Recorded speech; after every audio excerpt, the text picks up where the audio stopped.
ಸಿಂಧನೂರಿನಲ್ಲಿ 11ನೇ ಮೇ ಸಾಹಿತ್ಯ ಮೇಳ. ಅಸಮಾನ ಭಾರತ ಸಮಾನತೆಗಾಗಿ ಸಂಘರ್ಷ. ಮೆದಿಕಿನಾಳ ಭೂ ಹೋರಾಟ ನೆನಪಿನ ವೇದಿಕೆ. ಶಾಂತರಸ, ಜಂಬಣ್ಣ, ಅಮರಚಿಂತ ಬೋಳಬಂಡಪ್ಪ ದ್ವಾರ, ಅಮರೇಗೌಡ ಕದ್ರಟಕಿ, ವೀರಭದ್ರಪ್ಪ ಕುರುಕುಂದಿ, ಡೇವಿಡ್ ದೀನಸಮುದ್ರ ದ್ವಾರ, ಅಜೀಮಾ ಶೇಷರೆಡ್ಡಿ, ಕುರುಡಿ ಪಕ್ಕೀರಯ್ಯ, ಪುರುಷೋತ್ತಮ ಕಲಾಲಬಂಡಿ, ರೇಣುಕಮ್ಮ ಆವರಣವನ್ನ, ಸತ್ಯ ಗಾರ್ಡನ್ ಸಿಂಧೂರಿನಲ್ಲಿ ಲಡಾಯಿ ಪ್ರಕಾಶನ ಗದಗ್, ಕಿವಿ ಪ್ರಕಾಶನ ಕವಲಕ್ಕಿ, ಚಿತ್ತಾರ ಕಲಾ ಬಳಗ ಧಾರವಾಡ ಹಾಗೂ ಮೇ ಸಾಹಿತ್ಯ ಮೇಳ ಬಳಗ ಸಿಂಧನೂರು ವತಿಯಿಂದ ಆಯ್ದಕ್ಕಿ ಲಕ್ಕಮ್ಮ ಗುರು ಖಾದ್ರಿ ಪೀಠ ಪುಸ್ತಕ ಮಾಳಿಗೆ ಚಿತ್ರಕಲಾ ಪ್ರದರ್ಶನ ಮಳಿಗೆ ಉದ್ಘಾಟನೆ. ಸಿಂಧನೂರು, ಗದಗ, ಗಂಗಾವತಿ, ಅರ್ಲಾಪುರ, ವಿಜಯಪುರ ಕಲಾ ತಂಡಗಳಿಂದ ಹೋರಾಟದ ಹಾಡುಗಳನ್ನು ಹಾಡಲಾಯಿತು. ಭಾರತ ಸಂವಿಧಾನ ಪ್ರಸ್ತಾವನೆ ಓದು. ಪ್ರಾಸ್ತಾವಿಕ ನುಡಿ ಸಂಗಮೇಶ್ ಮೆಣಸಿನಕಾಯಿ. ಉದ್ಘಾಟನೆ ಕಾರ್ಯಕ್ರಮವನ್ನ ಸಂಗಮ್ಮ ಮೆದುಕಿನಾಳ್ ಭೂ ಹೋರಾಟ, ಭೀಮಣ್ಣ ನಗನೂರು ದಲಿತ ಚಳವಳಿ, ನರಸಿಂಹಪ್ಪ ಕಾರ್ಮಿಕ ಚಳವಳಿ, ಚಿನ್ನಮ್ಮ ಮುದ್ದನಗುಡ್ಡಿ ಮದ್ಯ ವಿರೋಧ ಹೋರಾಟ, ತಿಮ್ಮನಗೌಡ ಚಿಲ್ಕರಾಗಿ ರೈತ ಚಳವಳಿ, ವಚನ ಸಾಹಿತ್ಯ ಇವರಿಂದ ವರ್ಗ ಅಸಮಾನತೆ, ಜಾತಿ ಅಸಮಾನತೆ, ಲಿಂಗ ಅಸಮಾನತೆ, ಪ್ರಾದೇಶಿಕ ಅಸಮಾನತೆ, ಭಾಷೆ ಅಸಮಾನತೆ ಭಾರತಕ್ಕೆ ಹಾಕಿದ ಬೀಗದ ಕೀ ತೆಗೆಯುವ ಮುಖಾಂತರ ಕಾರ್ಯಕ್ರಮ ಉದ್ಘಾಟನೆ ನೆರವೇರಿತು. ಕಾರ್ಯಕ್ರಮದ ದಿಕ್ಸೂಚಿ ಮಾತುಗಳು ಪುನಿಯಾಯಾನಿ, ಮುಂಬೈ, ಮಾಲತಿ ವರಾಳೆ, ಔರಂಗಾಬಾದ್, ಶಂಸುಲ್ ಇಸ್ಲಾಂ ನವದೆಹಲಿ ಮಾತನಾಡಿದ್ರು. ಬಹುತ್ವ ಪ್ರತಿಷ್ಠಾನ ಹೊಸಪೇಟೆ ಇವರಿಂದ ನಾಯಾರು ರಂಗ ಪ್ರಕೃತಿ ನಡೆಯಿತು. ನಂತರ ಗೋಷ್ಠಿಗಳು ಪ್ರಾರಂಭವಾದವು. ವರದಿ ವಿಘ್ನೇಶ್ ಹಿರೇನಗನೂರು, ಕನಕ ಟಿವಿ ಸಿಂಧನೂರು.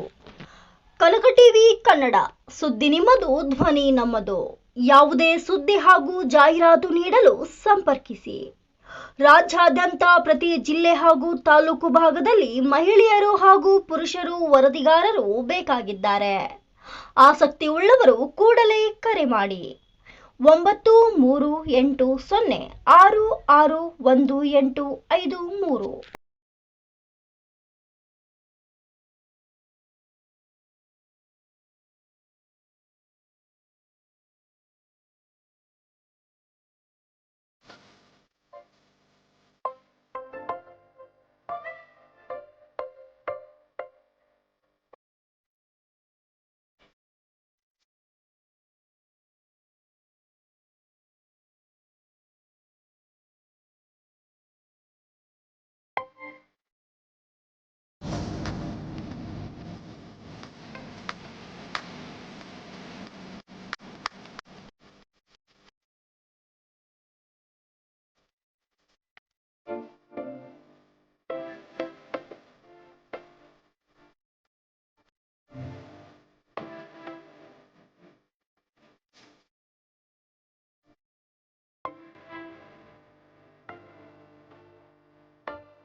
ಪ್ರಜೆಗಳಿಗೆ ಸಾಮಾಜಿಕ, ಆರ್ಥಿಕ ಮತ್ತು ರಾಜಕೀಯ ನ್ಯಾಯವನ್ನು ವಿಚಾರ, ಅಭಿವ್ಯಕ್ತಿ, ನಂಬಿಕೆ, ಧರ್ಮ ಮತ್ತು ಉಪಾಸನೆಯ ಸ್ವಾತಂತ್ರ್ಯವನ್ನು, ಸ್ಥಾನಮಾನ ಮತ್ತು ಅವಕಾಶಗಳ ಸಮತೆಯನ್ನು ದೊರೆಯುವಂತೆ ಮಾಡುವುದಕ್ಕಾಗಿ ವ್ಯಕ್ತಿಗೌರವ, ದೇಶದ ಏಕತೆ,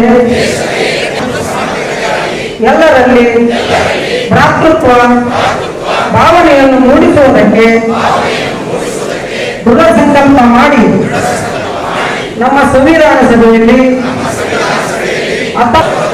ಇಸುವಿನ ನವೆಂಬರ್ ತಿಂಗಳ 26ನೇ ದಿನದಂದು ಈ ಸಂವಿಧಾನವನ್ನು ನಮಗೆ ನಾವೇ ಅರ್ಪಿಸಿಕೊಂಡು ಅಂಗೀಕರಿಸಿ ಶಾಸನವಾಗಿ ವಿಧಿಸಿಕೊಂಡಿದ್ದೇವೆ. ಈ ಸಂವಿಧಾನವನ್ನು ಉಳಿಸಿಕೊಳ್ಳಲು ನಾವೆಲ್ಲರೂ ಕಟಿಬದ್ಧರಾಗಿದ್ದೇವೆ. ಜೈ ಭೀಮ್, ಜೈ ಭೀಮ್. क्वालिटी वो है, थी, पर अभी बढ़ती जा रही है। ऐसा मैं नहीं कह रहा कि पहले भारत में सब समान थे, 12 साल से सब असमान इसके जा रहा है, वो मेरा कोई आर्ग्यूमेंट नहीं है। मुद्दा ये है कि मानव समाज में जो संघर्ष हुए हैं, गुलामों के संघर्ष से लेकर किसानों का संघर्ष, मजदूर वर्ग का जो चल रहा है संघर्ष, और आज के समाज का, किसानों का और बाकी का संघर्ष, सबका एक ही उद्देश्य रहा है। There is single purpose. Number 1, हमको हमारे अधिकार मिलना चाहिए, we should get our rights. और दूसरा, हमारी जो यात्रा है टवर्ड्स इक्वालिटी, एक ऐसा समाज बने जहां सब लोग बराबर हैं। बराबरी के बहुत सारे मतलब पर मैं आऊँगा। और उसके पहले हमारे महाराष्ट्र के एक संत चोखा मेला आज के समाज को वर्णन कैसे करते हैं, ये बात बाद में भगत सिंह ने भी इस बात को लिखा। तो चोखा मेला क्या लिखते हैं, हे प्रभु तेरी दुनिया में न्याय कहाँ है, there is justice in a world. जो अन्न का उत्पादन करता है उसका पेट खाली है, जो कपड़े बनाता है उसका शरीर नंगा है, और जो घर बनाता है उसको सड़क पर सोना पड़ता है। Cross inequality prevailing in the world. और हमारे जो भी पूरे आंदोलन रहे हैं उनका मतलब है धीरे धीरे, कई बार क्रांति की कल्पना भी आई कि एक वर्ग सत्ता पर आ जाएगा, सब बराबर हो जाएंगे। वो सपना हमने भी बहुत दिन तक, जो समानता इक्वालिटी की तरफ जाने की यात्रा बहुत तेजी से हुई थी उस समय समाज में। अब आज के समाज के बारे में मैं ज़्यादा नहीं कहता, आप जानते हैं कि आज किस प्रकार से अमीर गरीब, पुअर एंड रिच, इनके बीच की जो गहराई है, दूरी है, वो बढ़ती जा रही है। एक व्यक्ति ऐसे हैं, कई व्यक्ति ऐसे हैं ದೊಡ್ಡ ಹ್ಯಾಮರ್ ನಲ್ಲಿ ಹೊಡೆಯಬೇಕಾಗತ್ತೆ, ಯಾಕೆಂದ್ರೆ ಆ ಸೊಳ್ಳೆಗಲ್ಲ, ಅದನ್ನು ನೋಡ್ತಾ ಇರುವ 99 ಸೊಳ್ಳೆಗಳಲ್ಲಿ ಎಡೆ